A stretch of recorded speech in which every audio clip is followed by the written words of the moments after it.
प्यारे बच्चों, LGR study में आप सभी का स्वागत है। जैसा कि आप सभी जान रहे हैं कि अभी जो है बायोलॉजी का हम लोग जो चैप्टर पढ़ाई कर रहे हैं उसका नाम है आनुवंशिकता एवं जैव विकास।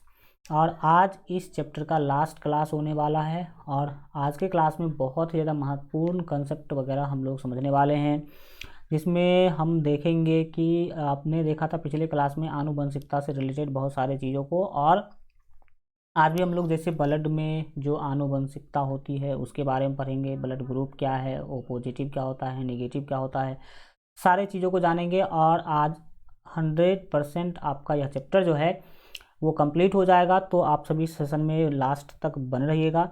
चलिए सीखने समझने की कोशिश करते हैं। हम सबसे पहला जो आज टॉपिक पढ़ाई करने वाले हैं वह है उपार्जित लक्षण। मनुष्य के अंदर लक्षण यानी कि अगर गुण देखा जाए तो दो प्रकार के गुण यानी कि लक्षण होते हैं। एक गुण तो वह है जो उनको आनुवंशिक रूप से उनके पूर्वजों से मिला है, जैसे कि बाल का रंग, चेहरा का रंग, आँख का रंग, ऊंचाई, आवाज़। इसके बाद और भी बहुत सारी चीज़ें जैसे कि सोचन शक्ति वगैरह है। ये तो आनुवंशिक लक्षण है। लेकिन एक होते हैं उपार्जित लक्षण। उपार्जित लक्षण क्या है, हम अगर इसके बारे में बात करें तो देखिए, जन्म लेने के बाद जो कुछ भी हम अपने मेहनत के बदौलत सीखते हैं वो हमारा है उपार्जित लक्षण। या फिर जन्म लेने के बाद जो हमारे शरीर में भौतिक रूप से हम जो परिवर्तन लाते हैं वो क्या है, उपार्जित लक्षण है। जैसे कि कोई व्यक्ति अपने कान को छिदवा लिया, उसमें बाली पहन रहा है, तो ये उसके जो है उपार्जित लक्षण कहलाएंगे। कोई व्यक्ति क्या कर रहा है, अच्छा ड्राइविंग कर ले रहा है, तो इसका उपार्जित लक्षण है। कोई व्यक्ति क्या कर रहा है कि मतलब दाहिने हाथ से ना काम करके बाएं हाथ से कर रहा है, तो ये भी क्या है, उपार्जित लक्षण है। चलिए उपार्जित लक्षण को और डिटेल में हम लोग क्या करते हैं, समझते हैं। वैसे लक्षण जिसे कोई जीव अपने जीवन काल में यानी कि जन्म लेने के बाद अर्जित करता है यानी कि सीखता है, उपार्जित लक्षण कहलाते हैं। उपार्जित लक्षण वंश की संतानों में नहीं हो सकती। अगर कोई व्यक्ति आज पढ़ने में बहुत तेज है और ड्राइविंग आता है उसको, तो कोई ज़रूरी नहीं है कि उसका जो संतान होगा उसमें भी पढ़ने में तेज वाला गुण हो और वो भी ड्राइविंग उसको भी आता हो। वो आएगा कब, उसको आएगा जब वो खुद सीखेगा तब आएगा। ये ऐसे जन्मजात उसमें ये गुण नहीं देखने को मिलेंगे। यानी कि उपार्जित लक्षण एक वंश से दूसरे वंश में नहीं जाता। ऐसा नहीं है कि कोई व्यक्ति कान छेदा रखा है तो उसका जो संतान होगा उसमें भी कान पहले से ही छेदा होगा, ऐसी कोई बातें नहीं है। ठीक है, मतलब ये उपार्जित लक्षण जो है वंशागत नहीं होते हैं, एक पीढ़ी से दूसरे पीढ़ी में नहीं जो है ये जाते हैं। जैसे कि देख लिया जाए अल्प पोषित भृंग हम एनसीईआरटी में आपने पढ़ा होगा। भृंग जो है एक प्रकार का कीट है जो हल्का गोल साइज का होता है। किस साइज का, और इसका इस बीच से फटा होता है कुछ यहाँ पर इसका आँख वाला सिस्टम वगैरह होता है, तो इस साइज का भृंग होता है। और भृंग के बारे में आपने एनसीईआरटी में डिटेल अध्ययन किया होगा। अल्प पोषित भृंग जो है वो छोटा हो जाता है, उसका साइज छोटा हो जाता है। तो अल्प पोषित भृंग जो है उसके भार में कमी आ जाती है। यानी कि जिस भृंग को, जिस इस प्रकार के कीड़ा को जो है ये कह लीजिए कि उसके भार में कमी आ गई, तो भार में कमी आने वाला जो लक्षण है ना, वो वंशागत लक्षण नहीं है, वो उपार्जित लक्षण है। वो उनके खाने पीने यानी कि पोषण के कमी से उनका भार घटा है। तो ऐसा नहीं है कि उसके जो शिशु होंगे, बच्चे होंगे, उसका भी भार कम होगा, ऐसी बातें नहीं है। दूसरा, हम मनुष्य के द्वारा बनाए गए बॉडी, मनुष्य अपना बॉडी बनाता है, मसल्स जानते हैं, जिम कसरत योगा वगैरह करके। तो ऐसा नहीं कि आपने अच्छा बॉडी बना लिया तो आपके संतान में भी अच्छा ही बॉडी होगा, वो नहीं मेहनत करेगा तो उसमें नहीं होगा। मनुष्य के काम करने की कला अलग अलग, मनुष्य में अलग अलग काम करने की कला होती है। तो काम करने की कला वंशागत लक्षण नहीं है। आप में है इसका मतलब आपके संतान में भी होंगे, ऐसी कोई बात नहीं है। अगर आप बहुत अच्छा मैथ जानते हैं तो ये कोई ज़रूरी नहीं कि आपके बच्चे जो है वो भी बहुत अच्छे गणित जाने, वो सीखेंगे, पढ़ेंगे, मेहनत करेंगे तब जानेंगे। तो ये कहलाते हैं उपार्जित लक्षण। उपार्जित लक्षण के गुणों के बारे में बात करेंगे। सबसे पहला गुण तो यह है कि ये लक्षण जीवों के द्वारा अपने जीवन काल में अर्जित किए जाते हैं या आप सीखते हैं, कमाते हैं मेहनत के बल पर। ये लक्षण जनन कोशिकाओं यानी कि डीएनए में कोई अंतर नहीं लाते हैं। अगर आपको कोई अच्छा क्वालिटी है तो वो डीएनए में कोई भी जो है ना परिवर्तन नहीं ला सकता है। दूसरा है कि अगले पीढ़ी को वंशानुगत नहीं होते हैं, यानी कि उपार्जित लक्षण अगले पीढ़ी में नहीं जा सकते हैं। दूसरा है कि जैव विकास में सहायक नहीं है। जैव विकास में सहायक नहीं है क्योंकि अगले पीढ़ी में जाते नहीं है। नेक्स्ट है हमारा आनुवंशिक लक्षण। अब जानेंगे कि आनुवंशिक लक्षण क्या है। तो सीधा सीधा समझ लीजिए कि वह गुण या वह क्वालिटी, वह लक्षण जो हमें माता पिता से मिलता है यानी कि हमें पूर्वजों से मिलता है, वो क्या है? आनुवंशिक लक्षण है।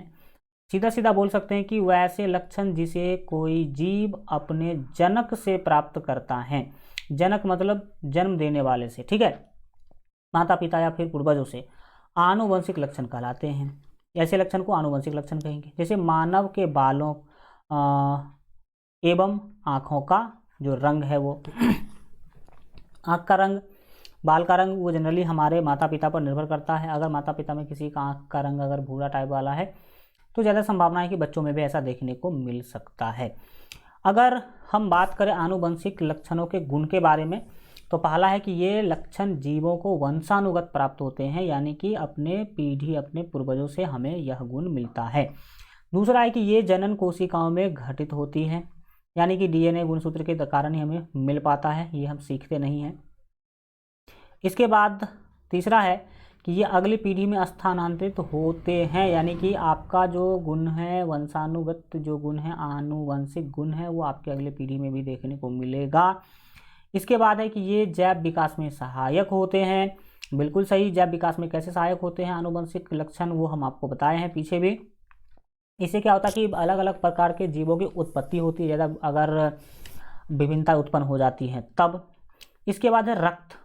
पूरा ध्यान लगा दीजिए, मैं जैसा रक्त पढ़ाऊंगा, रक्त के बारे में जितना जानकारी मैं दूंगा, blood, blood group A B और ओ, ए पॉजिटिव क्या होता है, ए नेगेटिव क्या होता है, अगर माता पिता का ब्लड ग्रुप ये है तो बच्चे में कौन सा ब्लड ग्रुप देखने को मिलेगा, ये सारा मैं इस टॉपिक को पढ़ने के बाद आप अपना ब्लड ग्रुप भी खुद चेक कर पाएंगे। इतना नॉलेज मैं आपको दे दूंगा। अगर आपके पास आज के क्लास का नॉलेज होगा तो आप खुद से अपना ब्लड ग्रुप भी जांच कर सकते हैं, अगर आपके पास माइक्रोस्कोप हो तो चलिए हम समझते हैं कि ब्लड ग्रुप कैसे निर्धारित होता है, क्या होता है, नहीं होता। ब्लड के बारे में सबसे बेसिक बातें हम क्या करेंगे, जानेंगे। सबसे पहला, ब्लड यानी कि रक्त जो है एक तरल संयोजी उत्तक है। तो आपसे कोई पूछे कि ब्लड क्या है, तो बोलेगा ब्लड, ये जो रक्त है ना, वो उत्तक है। कैसा उत्तक है? तो तरल मतलब लिक्विड के फॉर्म में, और संयोजी इसीलिए कहा जाता है कि क्योंकि ब्लड जो हमारे पूरे बॉडी को कनेक्ट करके रखता है, यानी कि कनेक्टिंग टिश्यू है ये हमारा, ठीक है, लिक्विड कनेक्टिंग टिश्यू। तो रक्त क्या है? एक तरल संयोजी उत्तक है। तरल इसीलिए कहते हैं क्योंकि ये लिक्विड के फॉर्म में होता है ब्लड, और संयोजी इसीलिए कहते हैं क्योंकि ये हमारे पूरे शरीर को कनेक्ट करके रखता है। पूरे शरीर हमारा कनेक्टेड है किससे? ब्लड से। दूसरा महत्वपूर्ण पॉइंट, कई बार आपके एग्जाम में पूछा जाता है कि रक्त का पीएच कितना होता है, तो 7.4। 4 से याद रखिएगा क्षार, क्योंकि भाई साहब क्षारीय होता है। 7.7 से जैसे बढ़ेगा तो क्षार होगा, आप सभी जानते हैं, क्षारीय होता है। दूसरा देखिए, मनुष्य में आपको याद रखना है कि 5.5 लीटर, यहाँ पे लीटर लिखना क्या है, छूट चुका है, तो 5.5 लीटर पुरुष में तथा स्त्री में 5 लीटर रक्त होता है। यानी कि पुरुषों में यहाँ पर 5.5 लीटर खून होते हैं, यानी कि हाफ लीटर ज़्यादा होता है, और स्त्रियों में 5 लीटर ही रक्त देखने को मिलता है, सामान्य व्यक्ति में मैं बात कर रहा हूँ, रोगी या फिर ज़्यादा मोटे वालों में नहीं। अगला है कि हीमोग्लोबिन के कारण रक्त जो है उसका रंग लाल होता है। किसके कारण? हीमोग्लोबिन के कारण। हीमोग्लोबिन के कारण ही आपका जो रक्त है वो क्या होता है, लाल होता है। रक्त के बारे में इससे पहले हम आप लोगों को शुरू के चैप्टरों में पढ़ा चुके हैं, जहाँ पर हमने आपको बताया था कि रक्त में आरबीसी, डब्ल्यूबीसी, प्लाज्मा ये सब पाए जाते हैं। तो उसी के आधार पर और आगे कंसेप्ट को हम यहाँ क्या करेंगे, बढ़ाएंगे। रुधिर वर्ग यानी कि ब्लड ग्रुप, इसको रक्त समूह भी आप बोल सकते हैं। रुधिर वर्ग को रक्त समूह भी बोल सकते हैं, या ब्लड ग्रुप भी बोल सकते हैं इंग्लिश में, या रुधिर वर्ग भी बोल सकते हैं, सब बात सेम है। तो मनुष्य में जो है ना 4 प्रकार के ब्लड ग्रुप पाए जाते हैं। एक तो ए है, दूसरा बी है, तीसरा ए बी ग्रुप है, और चौथा है ओ ग्रुप, जो सबसे फेमस ग्रुप है। वो क्या है, सबसे फेमस ग्रुप है। अब हम आपको आगे बताएंगे कि कैसे हम कहते हैं कि इस व्यक्ति के शरीर में ए ब्लड ग्रुप है, इस व्यक्ति के शरीर में बी ब्लड ग्रुप है, इसके शरीर में ए बी ब्लड ग्रुप है, और इसके शरीर में ओ ब्लड ग्रुप है। कैसे हम कहते हैं इस पर बात करेंगे। और फिर हम आपको बताएंगे कि ओ तो है, अब ओ में भी होता है O positive, O negative, B positive, B negative, A positive, A negative, A B positive, A B negative. ये सारा चीज़ हम आपको बताएंगे, और ब्लड ग्रुप कैसे चेक किया जाता है वो भी हम आपको क्या करेंगे, बताएंगे।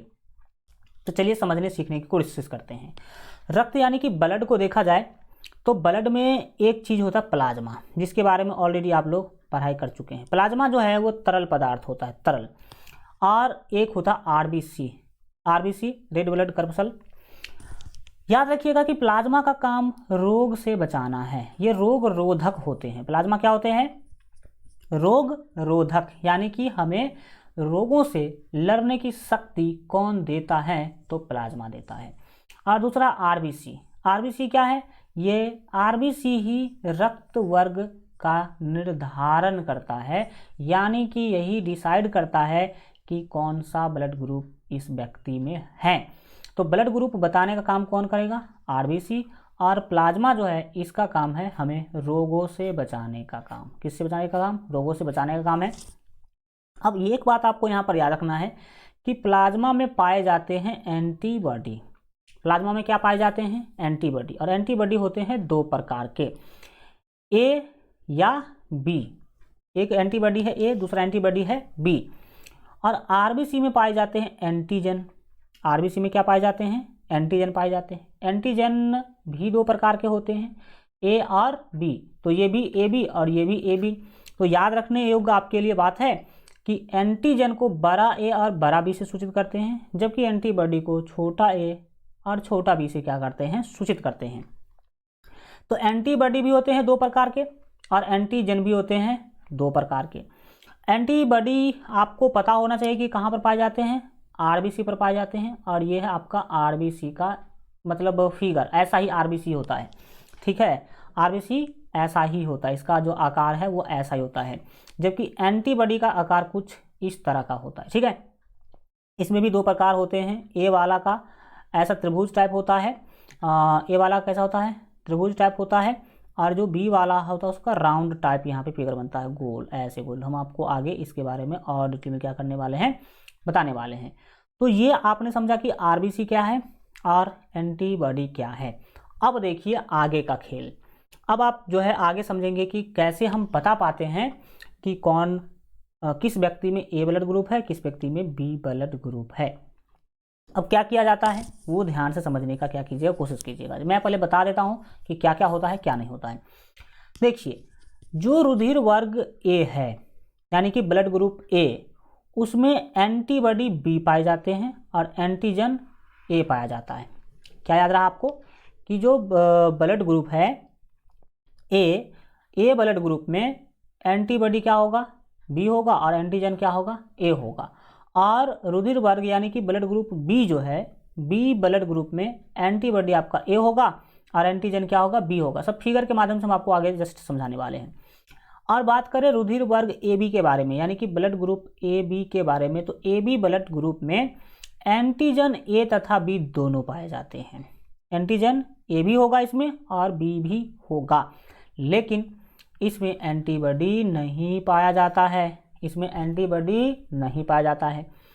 और बात करें कि रुधिर वर्ग ओ में याद रखिएगा यानी कि ब्लड ग्रुप ओ जो होता है उसमें एंटीजन नहीं पाया जाता है, लेकिन एंटीबॉडी भाई साहब कूट कूट के भरा होता है। दोनों एंटीबॉडी होते हैं, एंटीबॉडी ए और एंटीबॉडी बी दोनों होते हैं इसमें। तो ये आप याद रखिएगा और इसी से हम आपको बताएंगे कि कैसे ब्लड ग्रुप डिसाइड होता है, क्या है एंटीबॉडी क्या है एंटीजन। यहाँ पर एक शानदार जानदार जबरदस्त जो है ना चीज़ें देख पा रहे होंगे। देखिए होता क्या है कि ये है आपका आरबीसी, ये क्या है आरबीसी। अब हम आपको बताते हैं कि कैसे ब्लड ग्रुप चेक किया जाता है लैब के अंदर। सबसे पहले आपके शरीर से ब्लड निकाला जाता है, फिर उसको शीशा पे रखा जाता है। कहाँ? शीशा पे रख के उसको हल्का लिक्विड मिला के पतला किया जाता है, और पतला करने के बाद उसको माइक्रोस्कोप से देखा जाता है। किसे देखा जाता है? माइक्रोस्कोप से देखा जाता है।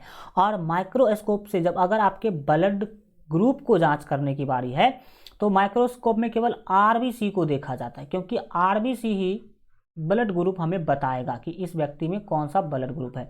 तो माइक्रोस्कोप में केवल किसको जूम करके देखा जाता है?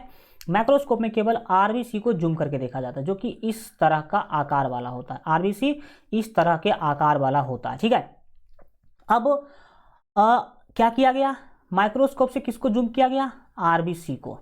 किसको? आरबीसी को। अब आरबीसी को जूम किया गया। अब आरबीसी पर क्या है? अगर आरबीसी में इस तरह के त्रिभुज जैसे अगर निशान देखने को मिल जाते हैं, त्रिभुज जैसे निशान आरबीसी में अगर देखने को मिला इसके किनारे पर, तो इसे कहते हैं ब्लड ग्रुप ए। इसे क्या कहते हैं? ब्लड ग्रुप ए। याद रहेगा?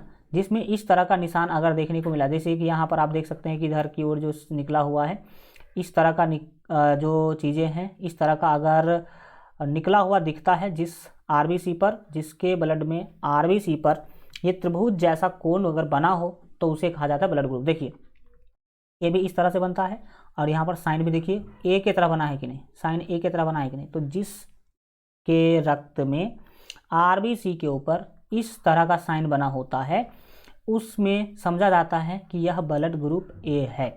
यह ब्लड ग्रुप क्या है? ए है। और यहाँ पर आप याद रखिए कि ब्लड ग्रुप ए में जो एंटीबॉडी है वो क्या है भाई साहब? बी है। ब्लड ग्रुप ए में एंटीजन तो आपका ए होगा। एंटीजन क्या होगा? ए। याद रखिएगा ये जो शेप है ना, ये शेप आपको त्रिभुज के दिख रहा है, यही है एंटीजन। ये क्या है? एंटीजन। क्योंकि अभी हम आपको बता रहे थे कि वो एंटीजन जो है वो पाए जाएंगे आरबीसी पर। एंटीजन कहाँ पाए जाएंगे? आरबीसी पर। तो ए के शेप का एंटीजन जिसके आरबीसी पर पाया जाएगा वो होगा ब्लड ग्रुप ए। अब देखिए होता क्या है, ब्लड ग्रुप ए में एंटीबॉडी पाया जाएगा बी। एंटीबॉडी क्या पाया जाएगा? बी। एंटीबॉडी होते हैं प्लाज्मा में, और एंटीजन जो है, एंटीजन वो होता है आरबीसी में। वो क्या होता है? आरबीसी में। प्लाज्मा जो है वो लिक्विड फॉर्म होता है, और जो आरबीसी है वो ये कण के रूप में होता है। किसके रूप में? कण के रूप में। अब क्या होगा सो समझने की यहाँ पर कोशिश कीजिए। देखिए प्रकृति ने हमें हमारे बॉडी को कितना अच्छा से डिजाइन किया है। अब ये जो है ना एंटीबॉडी, वो और ये दोनों ब्लड में तैरते रहते हैं। दोनों ब्लड में क्या होते रहते हैं? तैरते रहते हैं। अब इसका जो शेप है वो देख लीजिए कैसा है। इसका शेप राउंड करके दिया हुआ है। इसका शेप क्या है? राउंड करके दिया हुआ है। जबकि वहीं पर अब मैं ब्लड ग्रुप बी समझाने की कोशिश करूं तो ब्लड ग्रुप बी कैसे चेक किया जाता है, कैसे पता चलता है कि इस व्यक्ति में ब्लड ग्रुप बी है। आपके ब्लड को सबसे पहले माइक्रोस्कोप पे जूम किया जाएगा और उसके आरबीसी को देखा जाएगा। किसको देखा जाएगा? आरबीसी को देखा जाएगा। और आरबीसी में अगर इस तरह का गोल गोल शेप बना हुआ है, उसके साइड पे गोल गोल शेप अगर बना हुआ है तो यही गोल गोल शेप है एंटीजन बी।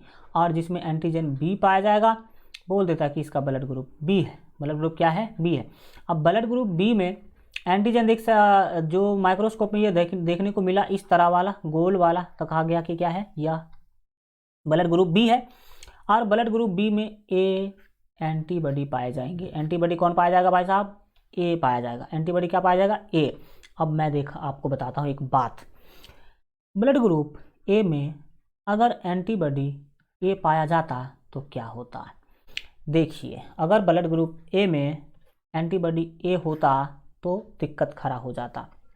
यहाँ पर जो आपको ये जो कट साइन दिख रहा है, ये कोना टाइप दिख रहा है, वो इसमें जाके फंस जाता, इसके कोना में जाके क्या हो जाता, फंस जाता, और फंसने के कारण फिर ब्लड का प्रवाह ही रुक जाता, ब्लड चल ही नहीं पाता।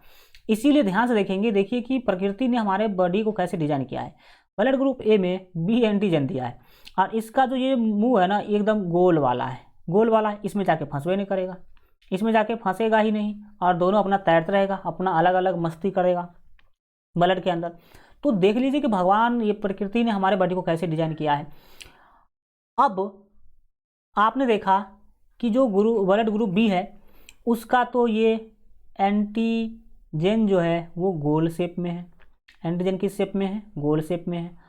तो इसीलिए इसका एंटीबॉडी जो है वो देख लीजिए ऐसे त्रिकोण रूप में दे दिया। ये अब इस वाले में फंसेगा ही नहीं, या फिर इस वाले में फंसेगा ही नहीं, तो नहीं फंसेगा तो ब्लड का जो प्रवाह है, ब्लड का जो फ्लो है वो रुकेगा नहीं। तो ये आपने देखा कि कैसे मतलब ग्रुप ए और ग्रुप बी डिसाइड किया जाता है। अब ग्रुप ए बी भी दुनिया में होता है, तो कैसे हमें पता चलेगा कि ग्रुप ए बी होगा। तो देखिए, मान लीजिए कि ये आपका ब्लड है और इसका आरबीसी है, ये क्या है, आरबीसी। अब कुछ व्यक्ति में क्या है कि एंटीजन ए भी पाए जाते हैं और बी भी पाए जाते हैं। ए देखो ए के शेप का है और बी में एक राउंड होता है, ऐसे लेते हैं और फिर ऐसे लेते हैं, तो ये राउंड वाला दिख रहा है आपको तो ये बी है, एंटीजन बी है।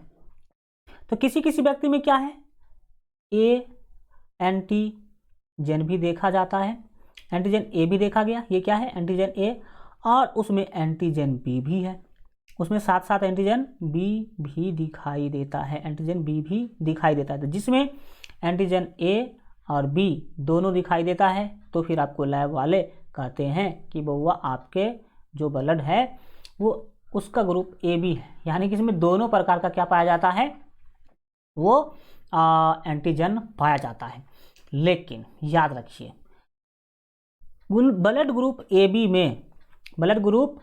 में ना तो बी एंटीबॉडी है और ना ही ए एंटीबॉडी है, मतलब ए बी ब्लड ग्रुप में एंटीबॉडी होता ही नहीं है। क्या होगा कि अगर इसमें एंटीबॉडी हो जाए, अगर बी एंटीबॉडी होगा तो ये इस वाले से देख सकते हैं कि इसका जो राउंड शेप है, ये वाला शेप जो है वो इसमें जाके फंस जाएगा, और अगर ए होगा तो इसका जो त्रिकोण शेप है, देख सकते हैं त्रिभुज की जैसे शेप है, वो इसमें जाके क्या होगा, फंस जाएगा। तो इसीलिए इसमें कोई भी ना तो ए और ना ही बी एंटीबॉडी है, क्योंकि इसमें से दोनों में से अगर कोई एंटीबॉडी होगा ना तो फिर जाके फंस जाएगा और फिर ब्लड का जो फ्लो है वो क्या हो जाएगा, रुक जाएगा। इसीलिए याद रखें कि ब्लड ग्रुप ए बी में कोई भी एंटीबॉडी नहीं पाया जाता है। अब मैं आगे आपको बताऊंगा कि एंटीबॉडी नहीं पाए जाने के कारण क्या समस्याएं हो सकती है, लेकिन उससे पहले हम बात करेंगे ब्लड ग्रुप ओ का, कि भाई कैसे हम बताते हैं माइक्रोस्कोप में ब्लड को देख करके कि इसमें ब्लड ग्रुप ओ है। देखिए, ये है आपका आरबीसी, ये आपका आरबीसी है। आरबीसी को जूम करके देखा जाता है माइक्रोस्कोप में। तो जब वो वैज्ञानिक ये सब पता लगा रहे थे तो उन्होंने देखा कि कुछ ऐसे ब्लड है जिसके आरबीसी पर कुछ इस तरह का साइन बना हुआ ए के जैसे, कुछ ऐसे जिसमें इस तरह का गोल राउंड शेप में साइन बना है, तो जिसमें ये था उसमें बोल दिया कि ग्रुप ए है, जिसमें ये था इसमें बोल दिया ग्रुप बी है, जिसमें दोनों था उसमें बोला कि ये ग्रुप ए बी है। लेकिन कुछ ऐसे भी ब्लड देखा ना जिसके आरबीसी पर कुछ था ही नहीं, यानी कि जीरो एंटीजन था। ये जनरली ओ जो है ना वो जीरो समझिए, उसको क्या समझिए, जीरो, एक भी एंटीजन नहीं था, ना तो ए एंटीजन था ना ही बी एंटीजन था। तो बोला गया कि भाई इसमें तो जीरो एंटीजन है, इसमें क्या है, जीरो एंटीजन, इसमें एक एंटीजन ए है, इसमें एक एंटीजन बी है, इसमें ए एंटीजन भी है, बी एंटीजन भी है, लेकिन इसमें एंटीजन था ही नहीं, इस पर कुछ भी नहीं था। ऐसा ना तो राउंड वाला था ना ही त्रिभुज टाइप वाला था। तो बोला गया कि इसमें जीरो एंटीजन है, तो इसीलिए इसका नाम जीरो ना रख करके ब्लड ग्रुप ओ नाम दे दिया गया। क्या नाम दे दिया गया, ओ। यानी कि ब्लड ग्रुप ओ में आप देख सकते हैं ये टकला होता है, इसमें कोई शेप वगैरह कोई जो है ना एंटीजन नहीं होते हैं। लेकिन अब इसमें एंटीजन नहीं है, लेकिन याद रखिएगा इसमें एंटीबॉडी ए भी पाया जाता है और एंटीबॉडी बी भी पाया जाता है। भगवान ने देखा कि भाई साहब इसमें तो त्रिभुज वाला भी है, राउंड वाला भी है, कोई भी अगर हम देंगे एंटीबॉडी, इसमें कोनो एंटीबॉडी देंगे तो फंसना तय है, इसीलिए इसमें एंटीबॉडी दिया ही नहीं। और इसमें देखा कि इसमें तो फंसने की कोई मतलब चांस ही नहीं है, इसलिए दोनों एंटीबॉडी दे दिया, दोनों एंटीबॉडी दे दिया। यानी कि ब्लड ग्रुप ए में एंटीजन नहीं होते हैं लेकिन एंटीबॉडी दोनों पाए जाते हैं। तो अगर इस तरह का दिखता है जिसके ये जो है आपका ब्लड के अंदर जो आरबीसी है उस पर कोई भी एंटीजन नहीं होता है, ना ही एंटीजन ए और ना ही एंटीजन बी, तो बोला जाता है कि ये ब्लड ग्रुप क्या है, ओ है। तो आपने देखा, आप भी अगर अपने ब्लड को ऐसे माइक्रोस्कोप पे अब जूम कीजिएगा तो आपको भी अगर आरबीसी पर ऐसा साइन देखने को मिले तो कह दीजिएगा आपका ब्लड ग्रुप ए है, ऐसा साइन देखने को मिले कहिएगा बी है, और दोनों देखने को मिले तो बोलिएगा ए बी है, और कुछ नहीं देखने को मिले तो कहिएगा ग्रुप ओ है। ग्रुप क्या है, ओ है। अब मैं अभी जस्ट आपको बताया था कि एंटीजन का जो काम है, ये जो एंटीजन आपको दिख रहा है इसका काम है ब्लड ग्रुप को निर्धारित करना, लेकिन एंटीबॉडी का काम है शरीर को रोगों से लड़ने की क्षमता देना, शरीर को रोगों से लड़ने की क्षमता देना। ठीक है, तो अब समझिए मेरा बात, याद रखिए यहां पर जिस व्यक्ति में ब्लड ग्रुप ओ है उसमें रोगों से लड़ने की क्षमता ज़्यादा होती है। देखिएगा, ये जिस व्यक्ति का ब्लड ग्रुप ओ है ना, वो जल्दी बीमार नहीं पड़ते हैं, वो जल्दी बीमार नहीं पड़ते हैं। क्यों नहीं पड़ते हैं? क्योंकि इसमें भाई साहब डबल एंटीबॉडी है, ये इसके अंदर रोगों से लड़ने की क्षमता डबल होती है। इसमें रोगों से लड़ने की क्षमता क्या होती है? डबल होती है। लेकिन ब्लड ग्रुप ए बी वाले के पास देखो भाई साहब कोई एंटीबॉडी है ही नहीं, तो इसमें रोगों से लड़ने की क्षमता बहुत ही कम होती है, क्योंकि एंटीबॉडी है ही नहीं इसमें, तो ये लोग ज़्यादा बीमार पड़ते हैं। ब्लड ग्रुप ए बी वाले ज़्यादा बीमार पड़ेंगे, और सबसे कम बीमार कौन पड़ेगा? ओ वाले। देखिएगा, वो वाले को कभी भी मतलब उसको कोई बीमारी जल्दी होता रहता है, मतलब समझ सकते हैं ना, इसके अंदर रोगों से लड़ने की क्षमता क्या होती है? ज़्यादा होती है। तो ये बात आप याद रखें। तो अब हम बात करते हैं, आपने देखा होगा कि कई बार ब्लड चढ़ाना पड़ता है रोगियों को, तो किस ब्लड ग्रुप वाले को कौन से ब्लड ग्रुप का रक्त चढ़ाना चाहिए, इसके बारे में हम क्या करेंगे, अब बात करेंगे। लेकिन उससे पहले हम और कुछ समझने वाले हैं, वो आप समझने की जो है कोशिश कीजिएगा। आप बताइए कि इसको किस व्यक्ति का ब्लड चढ़ाया जा सकता है, इसको किस व्यक्ति का ब्लड जो है वो चढ़ाया जा सकता है। तो याद रखिएगा कि एंटीबॉडी इसमें नहीं है, एंटीबॉडी नहीं तो इसमें सभी का, किसी का भी ब्लड क्या किया जा सकता है? चढ़ाया जाता है। यानी कि यह जो है ना वो सर्वग्राही, सभी से ब्लड ले सकता है, ये सभी से ब्लड क्या कर सकता है? ले सकता है। और ये देखिए, ये दिख रहा है, ये जिसमें ओ ब्लड ग्रुप होगा उसके बारे में याद रखिए कि इस व्यक्ति में, ये व्यक्ति किसी को भी ब्लड दे सकता है, यह व्यक्ति किसी को भी ब्लड क्या कर सकता है? दे सकता है। यानी कि ये यूनिवर्सल डोनर होता है, ये सभी को ब्लड क्या कर सकता है? दे सकता है। क्योंकि इसमें कोई भी एंटीजन नहीं पाए जाते हैं, तो फिर कोई दिक्कत इसको आगे नहीं होती है। हम इसको आगे और डिटेल में समझेंगे, लेकिन पहले कुछ बातों को समझिए। आप ब्लड ग्रुप तो देख लिए, लेकिन सभी ब्लड ग्रुप दो होते हैं। जैसे ब्लड ग्रुप ये है ना, तो इसमें दो प्रकार के होते हैं, एक तो होते हैं ए पॉजिटिव और एक होते हैं ए निगेटिव। बी है तो इसमें भी दो प्रकार, बी पॉजिटिव और बी निगेटिव। जैसे ए बी है तो ए बी पॉजिटिव और ए बी निगेटिव। जैसे ओ है तो ओ पॉजिटिव और ओ निगेटिव। ये पॉजिटिव निगेटिव का कंसेप्ट होता है। तो किसी किसी में पॉजिटिव होता है, किसी किसी में निगेटिव होता है। तो भाई साहब ये तो ब्लड ग्रुप हम देख लिए, अब कैसे पता करेंगे कि किस में पॉजिटिव ब्लड ग्रुप है और किस में निगेटिव ब्लड ग्रुप है? इसके लिए क्या हुआ, तो देखिए, आप जानते हैं कि सभी चीज़ों का खोज एक दिन में ही संभव नहीं है, लेकिन धीरे धीरे उसका खोज होता रहता है।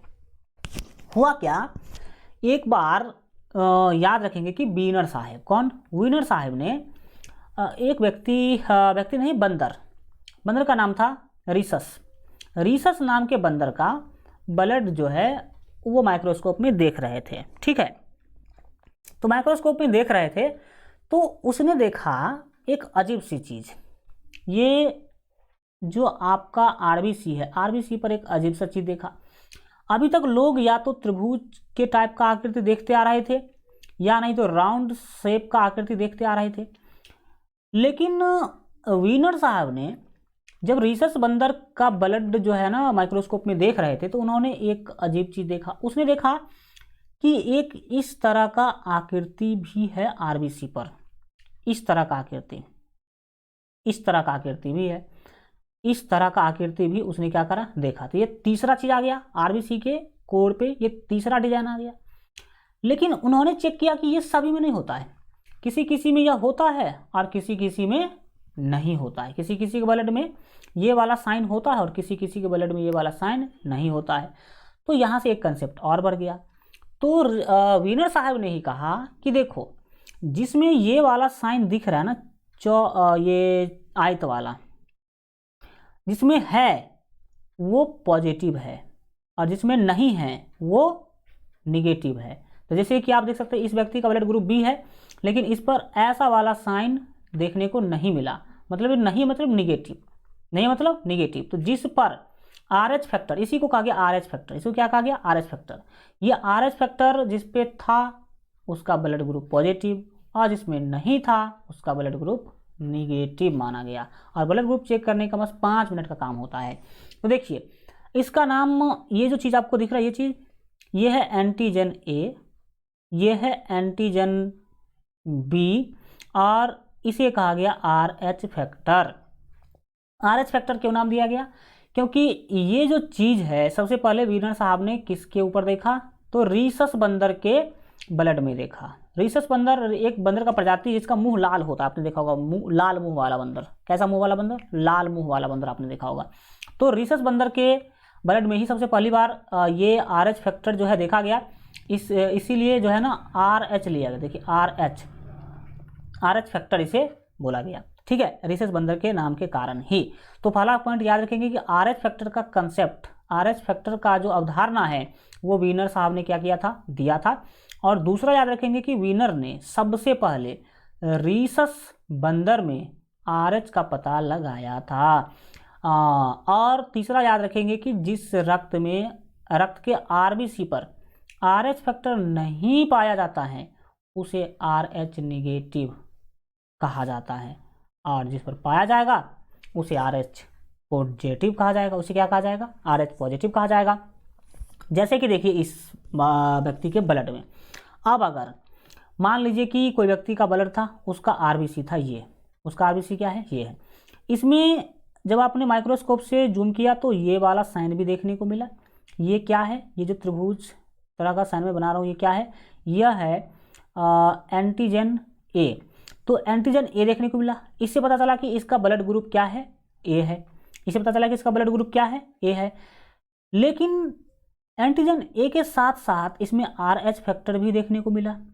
RH फैक्टर भी इस तरह का जो है ना डिजाइन भी RBC के ऊपर देखने को मिला। इस तरह का डिजाइन देखने को मिला, मतलब इसमें RH फैक्टर भी है मतलब पॉजिटिव, नहीं रहेगा तो निगेटिव।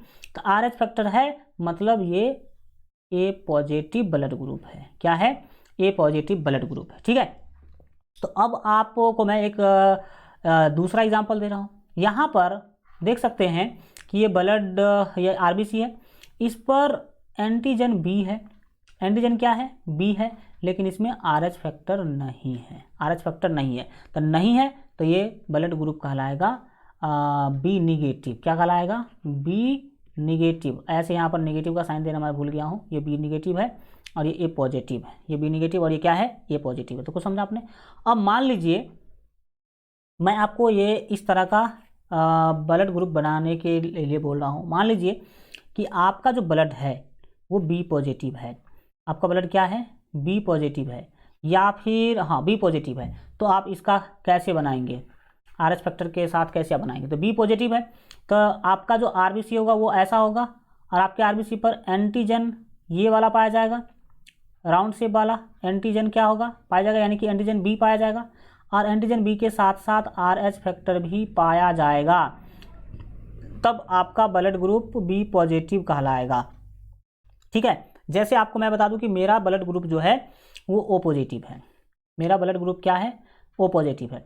तो ओ पॉजिटिव ब्लड ग्रुप का हम कैसे फिगर बनाएंगे, तो देखिए ओ पॉजिटिव है तो ये होगा इसका आरबीसी, ये क्या होगा आरबीसी, आरबीसी ये जो है वो आरबीसी जो है ये ओ ब्लड ग्रुप का है, इसलिए इसमें कोई भी एंटीजन नहीं पाया जाएगा, ना तो ऐसा वाला ना ही ऐसा वाला।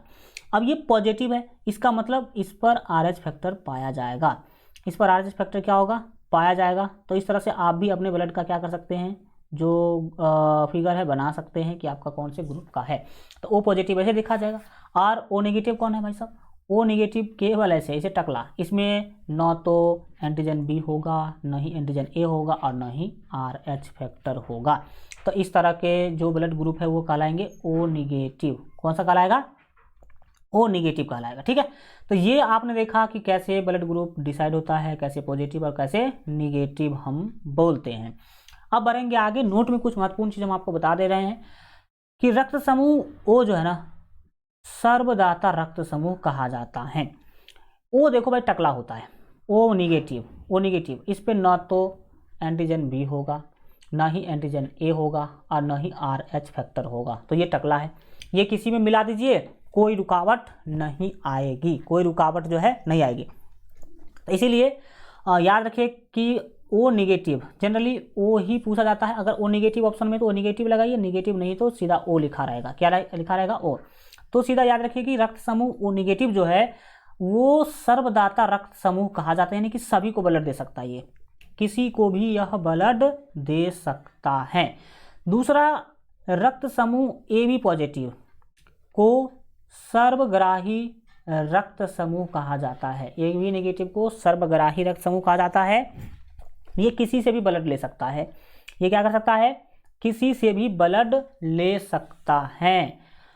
इसके बाद ये आप याद रखें कि रक्त समूह ओ वाले व्यक्ति में रोग रोधक क्षमता अधिक होती है, जिसका ओ ब्लड ग्रुप है ना उसका रोग रोधक क्षमता ज़्यादा होता है, यानी कि उसको जल्दी जो है ना बीमारी परेशान नहीं करेगा, रोग से लड़ने की क्षमता ज़्यादा होती है, क्योंकि इसमें एंटीबॉडी बी और एंटीबॉडी ए दोनों पाया जाता है। जबकि रक्त समूह ए बी वाले व्यक्ति में रोग रोधक क्षमता कम होता है। क्या होता है, कम होता है। रोग रोधक क्षमता क्या होता है, कम होता है। और A B negative blood group जो है लड़कियों के लिए अच्छा नहीं माना जाता है। जिस लड़की में मान लीजिए कि A B negative blood group है उसमें जो है ना मतलब एक अलग प्रकार की जो है समस्या देखने को मिलती है, जो उतना कोई मायने नहीं रखता है। मतलब ये डिटेल आपको यहाँ पर जानने की कोई ज़रूरत जो है इसके बारे में नहीं है। चलिए यहाँ रक्त को कंप्लीट करते हैं, आगे बढ़ते हैं रक्त समूह की वंशागति के बारे में, कि अगर फादर में अगर ए ब्लड ग्रुप है, मदर में अगर ए ब्लड ग्रुप है, तो बच्चे में क्या हो सकता है। तो ये वाले बात करेंगे, माता पिता का कौन कौन सा ब्लड ग्रुप है, तो बच्चों में कौन सा ब्लड ग्रुप देखने को मिल सकता है। तो याद रखिए, इधर हमने लिखा है फादर्स ब्लड टाइप, इधर लिखा हमने मदर्स ब्लड टाइप। अगर किसी बच्चा के पिता का ब्लड ए है, पिता का ब्लड ग्रुप ए है, अब माता का भी ब्लड ग्रुप ए है, तो बच्चे में या तो ए ब्लड ग्रुप होगा या नहीं तो ओ ब्लड ग्रुप होगा, या तो ए ब्लड ग्रुप होगा नहीं तो क्या होगा, ओ ब्लड ग्रुप होगा। और अगर जिस के पिता का ब्लड ग्रुप बी है और माता का ब्लड ग्रुप ए है, पिता का ब्लड ग्रुप बी और माता का ब्लड ग्रुप ए, पिता का ब्लड ग्रुप बी और माता का ब्लड ग्रुप ए है, तो उसमें सभी ब्लड ग्रुप हो सकता है, ए भी हो सकता है, बी भी हो सकता है, ए भी हो सकता है और ओ भी हो सकता है, इसमें से कोई भी ब्लड ग्रुप हो सकता है। लेकिन जिसके पिता में ए बी ब्लड ग्रुप है अब माता में ए ब्लड ग्रुप है, तो उसका या तो बच्चा होगा उसमें या तो ए ब्लड ग्रुप होगा नहीं तो बी होगा, नहीं तो ए बी होगा, नहीं तो क्या होगा, ए बी होगा। याद रखें कि इसमें केवल ओ ही नहीं होगा, और जिस बच्चा के पिता का ब्लड ग्रुप ओ है, माता का ब्लड ग्रुप ए है, उसके बच्चा में या तो ए ब्लड ग्रुप होगा या नहीं तो ओ ब्लड ग्रुप होगा, ओ ब्लड ग्रुप होगा। ब्लड ग्रुप ओ को याद रखिएगा केवल बी से ही दुश्मनी है, केवल किससे दुश्मनी है, बी से। तो ये आप जो है याद रखिए माता में कि अगर इस तरह की स्थिति को देखा जा सकता है। इसी तरह से आप सभी में देख सकते हैं, अगर किसी बच्चा के माता का ब्लड ग्रुप बी है, सॉरी पिता का ब्लड ग्रुप बी है और माता का ब्लड ग्रुप ए है, तो इस बच्चा का ब्लड ग्रुप या तो बी होगा नहीं तो ओ होगा। किसी बच्चा के अगर पिता का ब्लड ग्रुप ओ है और माता का भी ब्लड ग्रुप ओ है, तो माता से मिला ओ और पिता से अगर ब्लड ग्रुप ओ मिल रहा है तो फिक्स है कि उसके बच्चा का भी ब्लड ग्रुप ओ ही होगा, ओ ही क्या होगा, होगा। तो ये आप वो सारणी एक बार दो बार देख लीजिएगा, बहुत कम ही पूछता है, लेकिन हमने आपको ज्ञान की दृष्टि से क्या कर दिया है, बता दिया है कि क्या सिस्टम होती है। और सबसे अच्छा ब्लड ग्रुप कौन है हमारे रोगों से बचने के लिए, ओ ग्रुप है सबसे अच्छा। ज़्यादा रोगी कौन होते हैं, ए बी ब्लड ग्रुप वाले जो व्यक्ति हैं वो रोग से ज़्यादा नहीं लड़ पाते हैं, ये बातें हैं। अब है डार्विनवाद। डार्विन बहुत ही बड़े जो है ना बायोलॉजिस्ट थे, बायोलॉजी के बहुत ही बड़े ज्ञानी व्यक्ति थे। उन्होंने क्या कहा था कि पृथ्वी पर जगह सीमित है, लेकिन दिन प्रतिदिन जनसंख्या बढ़ता जा रहा है, और जनसंख्या बढ़ने के कारण भोजन और आवास की कमी होती जा रही है, भोजन और आवास की क्या होती जा रही है, कमी होती जा रही है, और जिस कारण से एक जीव दूसरे जीव का जान ले रहा है। सही बात है भाई, आपने देखा होगा कि तालाब में बड़ी मछली छोटी मछली को खा जाती है, तो ये वाली बातें होती है। चार्ल्स डार्विन के अनुसार प्रत्येक जीव में प्रजनन की असीम क्षमता होती है, वो अनंत जो है ना बच्चे पैदा कर सकते हैं कोई भी जीव, पर पृथ्वी पर भोजन एवं आवास तो फिक्स है। आप जमीन तो देख लीजिए, पृथ्वी फिक्स है, अतः जीवों में अपने अस्तित्व को बचाने के लिए, बचने नहीं बचाने के लिए, अस्तित्व को बचाने के लिए आपस में संघर्ष होता रहता है, एक जीव दूसरे जीव से लड़ते रहते हैं। समझ आ रहा है? तो ये वाले बात को आप क्या करें, याद रखें, ये है डार्विन का सोच। अरे भाई भाग गया बहुत जगह, एक मिनट। हाँ, तो ये डार्विन ने क्या बोला था, देख लिया। जाति उद्भव क्या है, देखिए, अगर किसी भी जीव से कुछ अलग प्रकार का जीव विकसित हो जाए तो उसे जाति उद्भव कहते हैं, और जाति उद्भव के कारण ही हम लोग मनुष्य हैं। बंदर से ही ना हम लोगों का उद्भव हुआ है। किसी जीव से अगर कोई दूसरा जीव विकसित हो जाए तो उसे जाति उद्भव कहते हैं। बंदर जाति से मनुष्य जाति का उद्भव हो गया, समझ सकते हैं आप बातों को। तो जाति उद्भव क्या है, पूर्व स्पीसीज से नई स्पीसीज का निर्माण ही जाति उद्भव कहलाता है।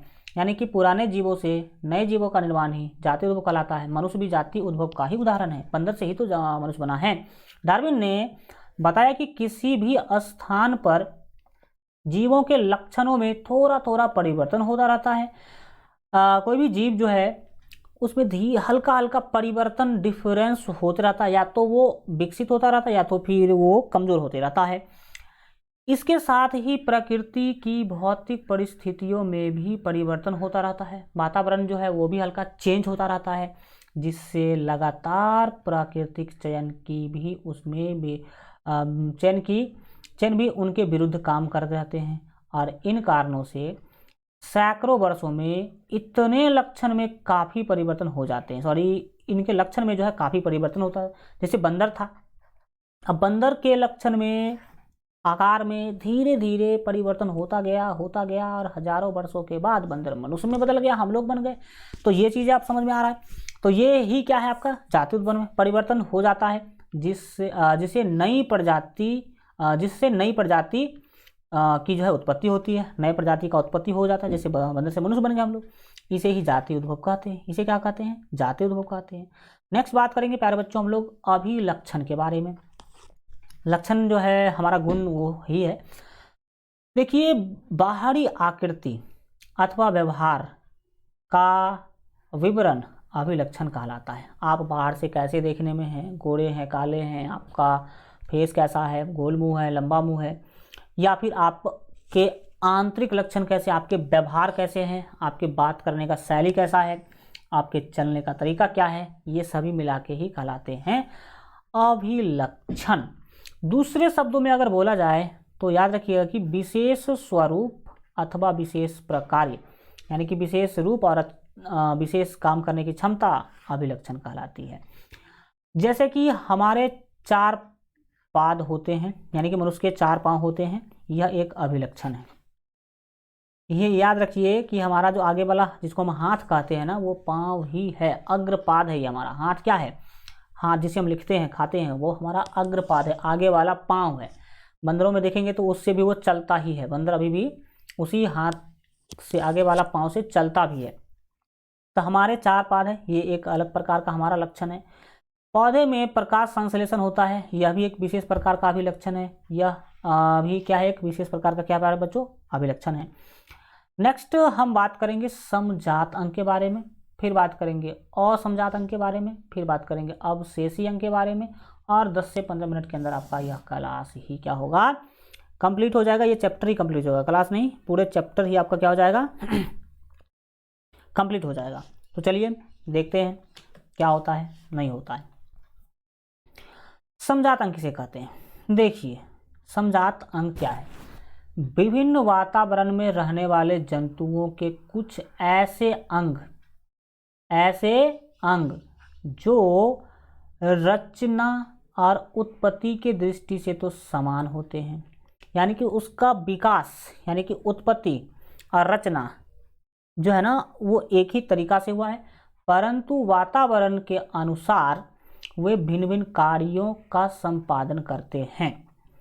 ऐसे अंग समजात अंग कहलाते हैं, यानी कि रचना और उत्पत्ति के दृष्टि से देखने में एक जैसा ही होगा, बनावट एक जैसा ही होगा, लेकिन वो काम अलग अलग करेंगे। जैसे कि मेढक हो गया, पक्षी हो गया, छिपकली हो गया। तब मानव के अग्रपादों में पाए जाने वाले जो हड्डी है, अस्थि है, वो समजात अंग के उदाहरण हैं। उसका विकास, उसका जो संरचना है वो सेम है, लेकिन पक्षी अग्रपाद से उड़ता है जिसको पंख कहते हैं, छिपकली आगे वाले पांव से, मानव आगे वाले पांव से, और मेढक जो है अपने पांव से क्या करता है वो आप देखते ही है, उड़ता नहीं है, चलने या फिर अलग अलग क्रियाएं करते हैं। तो इस सब मेढक का हो, पक्षी का हो, छिपकली हो, मानव हो, इसके जो अग्रपाद है ना में पाए जाने वाले हड्डी जो है ना, अग्रपाद में पाई जाने वाली हड्डी यानी कि अस्थि जो है वो समजात अंग के उदाहरण है, क्योंकि ये रचना और उत्पत्ति की दृष्टि से एक है लेकिन काम करते हैं अलग। तो रचना और उत्पत्ति की दृष्टि से अगर एक हो और काम अलग अलग करे तो उसे ही समजात अंग कहते हैं। समजात अंग यह प्रदर्शित करते हैं कि इन अंगों की मूल उत्पत्ति एक ही प्रकार के पूर्वज से हुई है। समजात अंग हमें क्या जानकारी देता है, समजात अंग हमें जानकारी देता है कि हम सभी एक ही पूर्वज के क्या हैं, संतान हैं। वो जैव विकास का प्रमाण देते हैं, और ये भी बताता है कि देखो कैसे कैसे धीरे धीरे जीव का क्या हुआ है, विकास हुआ है। एक ही जीव से आज पृथ्वी पर 84 लाख जीव हैं, 84 लाख प्रकार के क्या पाए जाते हैं, जीव पाए जाते हैं। अब हम बात करेंगे असमजात अंग के बारे में। तो असमजात अंग के बारे में क्या देखा कि ऐसे अंग जो रचना और उत्पत्ति के दृष्टि से समान होते हैं, परंतु वो काम करते हैं अलग अलग प्रकार के, तो ये कहलाएंगे समजात अंग। अब असमजात अंग, इसी का दूसरा नाम समवृत्ति अंग भी है, या इसी का दूसरा नाम समरूप अंग भी है। ये देखने में एक जैसा होगा, रूप एक जैसा होगा, और काम भी क्या करेगा भाई, ये देखने में अलग अलग होगा लेकिन काम करेगा एक जैसा। देखिए जंतुओं के ऐसे अंग जो रचना और उत्पत्ति के दृष्टि से एक दूसरे से भिन्न होते हैं, यानी कि अलग अलग होते हैं, परंतु वह एक ही प्रकार के कार्य करते हैं। देखने में अलग होगा लेकिन काम एक ही प्रकार का करेगा। ऐसे अंग को हम असमजात अंग कहते हैं। जैसे कि तितली या पक्षी के पंख, तितली का पंख और पक्षी का पंख क्या एक जैसा होता है, बिल्कुल नहीं। देखने में तो ये बिल्कुल अलग होते हैं, लेकिन दोनों का काम एक ही है। तितली भी अपने पंख से उड़ता ही है और पक्षी भी अपने पंख से उड़ता ही है। तो रचना और बनावट तो इसका अलग अलग है, लेकिन दोनों का काम क्या है? उड़ना ही दोनों का काम है। इसी तरह आप सॉरी हो जाता है कभी कभी। आप चमगादड़ को देख लीजिए और कीट के पंख देख लीजिए। तो चमगादड़ का पंख और कीट के जो पंख है, क्या देखने में एक जैसे होते हैं? बिल्कुल नहीं, लेकिन काम ये एक ही करते हैं। चमगादड़ भी अपने पंख से उड़ता ही है और कीट भी अपने पंख से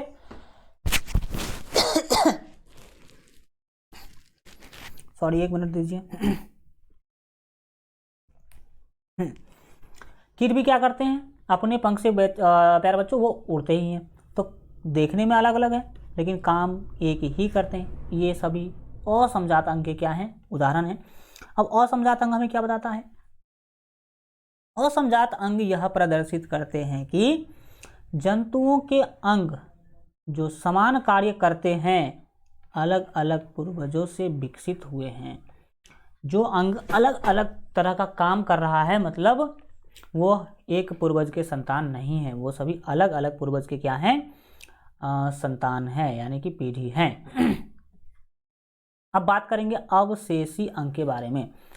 आपने शब्द सुना होगा अवशेष। अवशेष याद रखिए कि एक तरह से यूजलेस चीज होता है, या जिसका हमारे जिंदगी में कोई महत्व ना हो, कोई काम ही ना हो।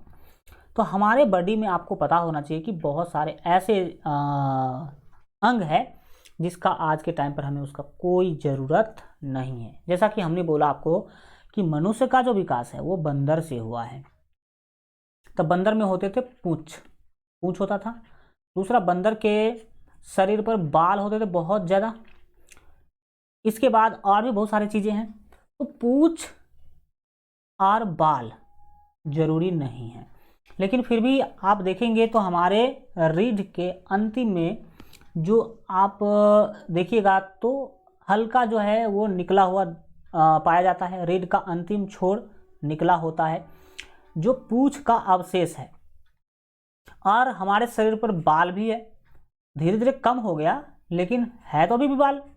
तो ये है, याद रखिएगा। हम बताए भी थे आपको कि बंदर में जो पूंछ हुआ करता था वो ऐसे जैसे कि मच्छर वगैरह भगाने के लिए हुआ करता था, और बाल जो है उसको ठंडी से बचाता था। लेकिन आज के मनुष्य को मच्छर भगाने के लिए पूंछ की ज़रूरत नहीं है, और ठंडी से बचने के लिए बाल की भी ज़रूरत नहीं है। आपके पास बहुत सारा सुविधा वगैरह है ठंडी से बचने के लिए। यही कारण देखिए, और जिस चीज़ों का हमारे शरीर में यूज नहीं होता है ना, वो धीरे धीरे हमारे शरीर से ख़त्म हो जाता है। तो हमारा पूंछ खत्म हो गया धीरे धीरे, और हमारे बाल भी खत्म हो गए। अभी भी कई लोग ऐसे होते हैं ना कि जिसके शरीर में बहुत ज़्यादा बाल आपको देखने को मिलेगा, लेकिन कई ऐसे लोग हैं जिसमें शरीर पे बाल बहुत कम देखने को मिलता है। बंदर के जैसे तो नहीं देखने को मिलता। बंदर तो बहुत बाल वाले होते हैं। तो पूंछ हो गया, बाल हो गया, कान का जो आपका ऊपर का जो हड्डी है वो हो गया, और भी बहुत सारे चीज़ जिसका हमें कोई ज़रूरी नहीं है, फिर भी हमारे अंग में, हमारे शरीर में वही अवशेषी अंग कहलाते हैं। तो जंतुओं के शरीर में पाए जाने वाले अनावश्यक अंग, यानी कि जिसका कोई आवश्यकता नहीं हो, इसको ही अवशेषी अंग कहते हैं। मनुष्य की आँख में जो निमेषक पटल है, वो निमेषक पटल का जो अवशेष है वो भी एक अवशेषी अंग है।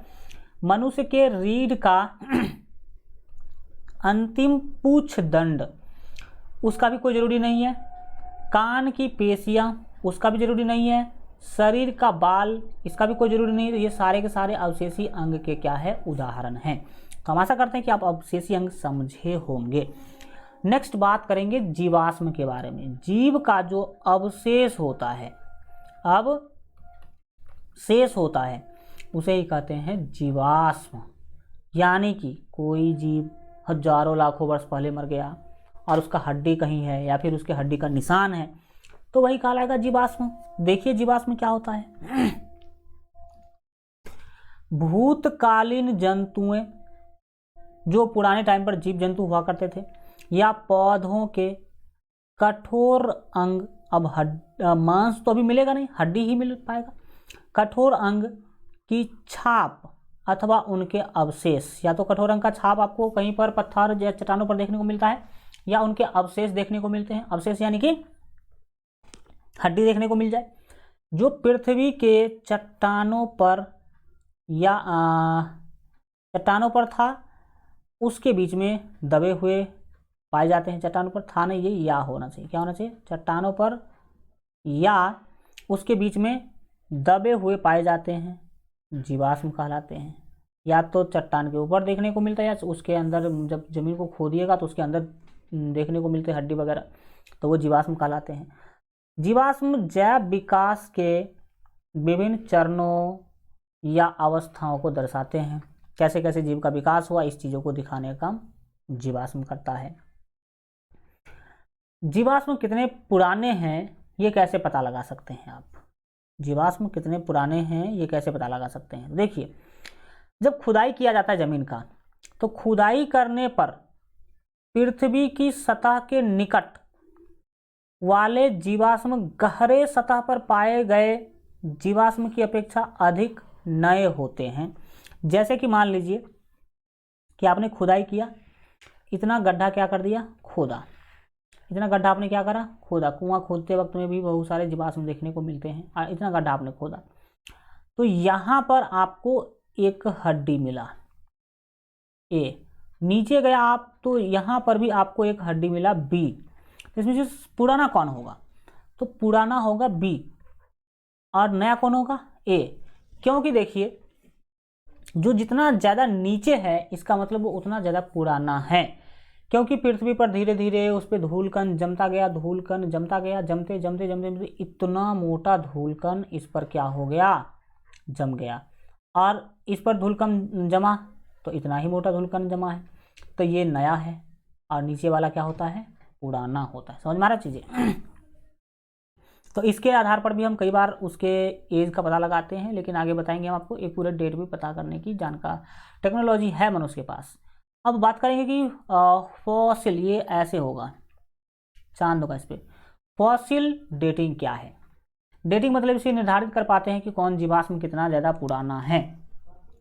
तो फॉसिल डेटिंग क्या है, याद रखिएगा, जिससे जीवाश्म में पाए जाने वाले किसी एक तत्व के विभिन्न समस्थानिकों का अनुपात के आधार पर जीवाश्म का समय निर्धारण किया जाता है, उसे फॉसिल डेटिंग कहते हैं। और याद रखिएगा कि फॉसिल डेटिंग के अंतर्गत अगर तत्व की बात करें तो सबसे ज़्यादा कार्बन तत्व के आधार पर हम पता कर पाते हैं कि कौन सा जीवाश्म कितना ज़्यादा पुराना है। दुनिया के सभी पदार्थ में पाए जाते हैं कार्बन, और उसमें भी सबसे फेमस है C12 भी है, लेकिन C14 सबसे फेमस है। C14 विधि, कौन सा विधि, C14 विधि से हम किसी भी जीवाश्म का उम्र निकाल सकते हैं कि कितना साल पुराना है। किस विधि से, C14 विधि से। क्या किया जाता है इस विधि में, मान लीजिए कि खुदाई में आपको एक हड्डी मिला, खुदाई के टाइम पर आपको क्या मिला, एक हड्डी मिला, खुदाई के टाइम पर आपको क्या मिला, हड्डी मिला, और आप चेक करना चाहते हैं कि यह हड्डी कितना पुराना है। तो याद रखिएगा कि दुनिया के सभी चीज़ों में पाए जाते हैं कार्बन, सभी चीज़ों में क्या पाए जाते हैं, कार्बन। कार्बन का 14वां जो अपरूप है वो, अब इस हड्डी में से कार्बन निकाला जाएगा, 14वां उसका जो समस्थानिक है वो निकाला जाएगा C14, और इस कार्बन का उम्र पता किया जाएगा कि आखिर ये कार्बन कितना पुराना है। और अगर पता चला कि ये कार्बन 5000 साल पुराना है, अगर पता चला कि ये कार्बन 5000 साल पुराना है, तो बोल दिया जाएगा कि यह जीवाश्म भी 5000 साल, यह हड्डी भी 5000 साल क्या है, पुराना है। अब ये हड्डी किस चीज़ का है, मनुष्य का है कि घोड़ा का है कि बैल का है, यह पता करने के लिए टेस्ट किया जाता है इसका डीएनए टेस्ट से पता चलता है कि यह हड्डी किस चीज़ का है। इसमें डीएनए जो है उसका टेस्टिंग किया जाएगा। अगर इसमें डीएनए बैल वाला होगा तो बोलेगा कि बैल का हड्डी था, अगर मनुष्य वाला होगा डीएनए तो बोलेंगे कि ये मनुष्य का हड्डी है। ठीक है, तो आप डेट भी पता कर सकते हैं और वो किस चीज़ का हड्डी है वो भी पता कर सकते हैं। ये फॉसिल डेटिंग के अंतर्गत C14 और भी अलग अलग तत्वों का हम यूज कर लेते हैं। जीवाश्म की आयु ज्ञात करने की विभिन्न विधियां के बारे में अगर बात करी जाए तो 3 विधियां मुख्य रूप से फेमस है। रेडियो सक्रिय घड़ी का प्रयोग कर सकते हैं या रेडियो सक्रिय कार्बन। रेडियो सक्रिय कार्बन में सबसे ज़्यादा फेमस है C14 फेमस है। इसके बाद पोटेशियम आर्गन विधि के द्वारा भी आप पता कर सकते हैं किसी भी जीवाश्म का उम्र। विकास एवं वर्गीकरण पढ़ेंगे अब। तो याद रखिएगा कि विकास एवं वर्गीकरण दोनों आपस में जुड़े हैं। जीवों का वर्गीकरण उनके विकास के संबंधों का प्रतिबिंब है। जीव का जो वर्गीकरण है विकास के संबंध का ही क्या है, प्रतिबिंब है। 2 स्पीसीज के मध्य जितने अधिक अभिलक्षण समान होंगे, 2 जाति है, एक बंदर और एक मानव, एक बंदर है और एक मानव है, तो जिस 2 के बीच जितना ज़्यादा समानता देखने को मिलेगा, लक्षण, गुण, रूप, बनावट, उसका संबंध भी उतना ही निकट होगा। जैसे कि हम मनुष्य का और बंदर का ऑलमोस्ट सभी चीज़ें मिलता है, तो हम यह कह सकते हैं कि हम मनुष्य जो है वो बंदर के प्रजाति हैं। जितनी अधिक समानताएं उनमें होगी, उनका उद्भव भी निकट अतीत में जो है उनका उद्भव भी निकट अतीत में सामना पूर्वजों से हुआ होगा। यानी कि जिसका अगर बहुत ज़्यादा मैचिंग कर रहा है तो यह माना जाता है कि इसका जो विकास है वो हाल फिलहाल में ही हुआ होगा। जीवों के मध्य जो है समानताएं हमें उन जीवों को एक समूह में रखने और उनके अध्ययन का अवसर प्रदान करती हैं। जिस 2 जीव में कुछ गुण समान है या रंग, रूप, बनावट समान है तो हम उसको एक वर्ग में रखते हैं और उसको एक वर्ग का जीव मान करके उस पर अध्ययन करते हैं। विकास के चरण के बारे में पढ़ेंगे। तो विकास स्टेप बाय स्टेप होता है, ऐसे नहीं कि एक ही दिन में विकास हो गया, बंदर से मनुष्य बन गए, एक ही दिन में नहीं, पूरे स्टेप बाय स्टेप होता है। तो विकास के चरण क्या पाला? विकास क्रमिक रूप से अनेक पीढ़ियों में हुआ है, ऐसा ही नहीं कि बस एक ही पीढ़ी में आप बंदर से मनुष्य बन गए। सबसे पहला योग्यता के लाभ, योगात्मक विकास जो हुआ उसमें हमें क्या लाभ मिला? जैसे कि देखा जाए, जैसे आंख का विकास, किसका विकास? आंख का। देखिए जटिल अंगों का जो विकास है उसमें डीएनए में मात्र एक परिवर्तन द्वारा संभव नहीं है, ये क्रमिक रूप से अनेक पीढ़ियों में होता है। जैसे आँख जो है ये बहुत जटिल चीज़ें हैं, तो इसका विकास अगर हमारा इतना अच्छा हो पाया है, हम बंदरों के आँख से अलग आँख वाले बन पाए हैं, तो इसमें डीएनए में परिवर्तन नहीं है, हजारों साल लगातार हल्का हल्का परिवर्तन होता गया तब हमारा आँख ऐसा बना है। प्लेनेरिया जो है इसमें अति सरल आँख होती है, क्योंकि मानव में द्विनेत्री आँख होते हैं, यानी कि हमारे 2 आँख होते हैं। कीटों में जटिल आँख होते हैं, कीट जो होते हैं उसका आँख आपने कभी देखा हो, बहुत ही जटिल टाइप होता है। अब है गुणवत्ता के लाभ, जो गुण में परिवर्तन है उसके लाभ क्या है? जैसे देखिए कि पंखों का विकास, पक्षी में पंखों का जो विकास है उसका क्या लाभ मिला? देखिए पंख जो है ना मुख्य रूप से ठंडे के, एक मिनट भाई, ये क्या आ रहा है, हटो।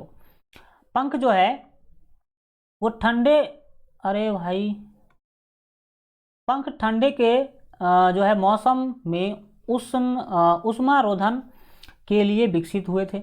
पक्षी में जो पंख है ना वो ठंडी से बचाने के लिए बना था, लेकिन याद रखेंगे कि कालांतर में उड़ने के लिए भी उपयोगी हो गए।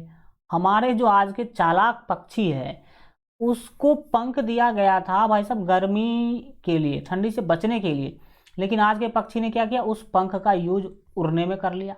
उदाहरण के तौर पर देखा जाए कि डायनासोर जो है ना उसके भी पंख थे, लेकिन डायनासोर पंख से उड़ने में समर्थ नहीं थे, वो उड़ते नहीं थे, लेकिन पक्षियों ने पंख को उड़ने के लिए अपना लिया। पक्षी आजकल पंख से उड़ रहे हैं, तो ये गुणवत्ता के लाभ है। अगर आप में क्वालिटी बढ़ता है तो आप ये कर सकते हैं। कृत्रिम चयन क्या है? बहुत ही फेमस टॉपिक है।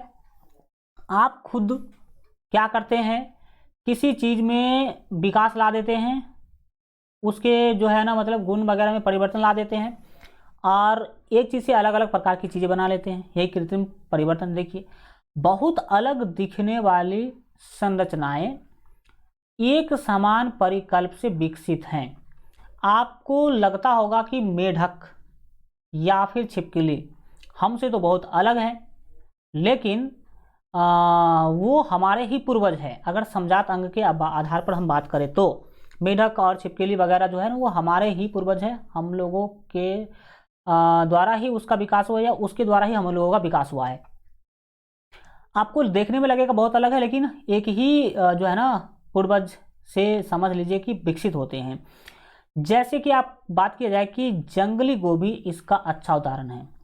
2000 साल पहले जो है मनुष्य जो है गोभी को एक खाद्य पौधे के रूप में उगाता था, तथा उसमें चयन द्वारा इससे विभिन्न सब्जियां जो है विकसित की। इसे कृत्रिम चयन कहते हैं। तो जो गोभी था, उसको धीरे धीरे हम लोगों ने क्या किया, पहले देखो 2000 साल पहले ऐसा गोभी होता था, जंगली गोभी, ऐसे जंगल झाड़ की तरफ होता था। लेकिन मनुष्य ने क्या किया, इसी जंगली गोभी से अलग अलग प्रकार का क्या बना लिया, अलग अलग प्रकार का गोभी विकसित कर लिया। जंगली गोभी से ही बना है आपका, यानी याद रखेंगे, ब्रोकली।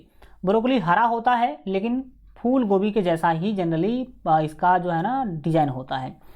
फूल गोभी उजला होगा, ब्रोकली हरा होगा। दूसरा है ये गोभी, पत्ता गोभी जो है, व्हाइट वाला पत्ता गोभी। आप लाल वाला पत्ता गोभी देखें क्या, सेम होता है, इसका डिजाइन सेम होता है, लेकिन ये व्हाइट हल्का ये इस टाइप का कलर का होता है, जिस टाइप का हम आपको दिखा पा रहे हैं, और ये लाल होता है।